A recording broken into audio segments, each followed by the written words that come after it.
بسم اللہ الرحمن الرحیم۔ السلام علیکم ورحمۃ اللہ۔ امید کرتا ہوں کہ آپ لوگ ٹھیک ہوں گے۔ اللہ تعالیٰ آپ کو اپنی حفاظت میں رکھے، آمین۔ رسول اللہ صلی اللہ علیہ وسلم نے اس وقت جب آپ کے گرد صحابہ کی ایک جماعت بیٹھی ہوئی تھی فرمایا کہ مجھ سے بیعت کرو، اس بات پر کہ اللہ کے ساتھ کسی کو شریک نہ کرو گے، چوری نہ کرو گے، زنا نہ کرو، اپنی اولاد کو قتل نہ کرو گے، اور نہ آمدن کسی پر کوئی ناحق بہتان باندھو گے، اور کسی بھی اچھی بات میں اللہ کی نافرمانی نہ کرو گے۔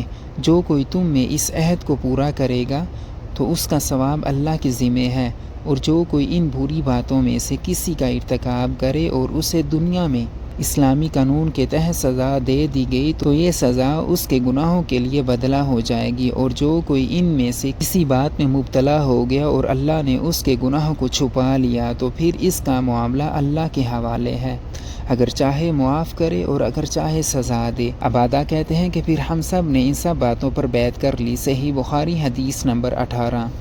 میری آپ سے چھوٹی سی گزارش ہے کہ اگر چینل پہ نئے ہیں تو چینل کو سبسکرائب کر دیں اور ویڈیو کو آگے شیئر کر دیں تاکہ دوسرے لوگ بھی اس خوبصورت جگہ کو دیکھ سکیں۔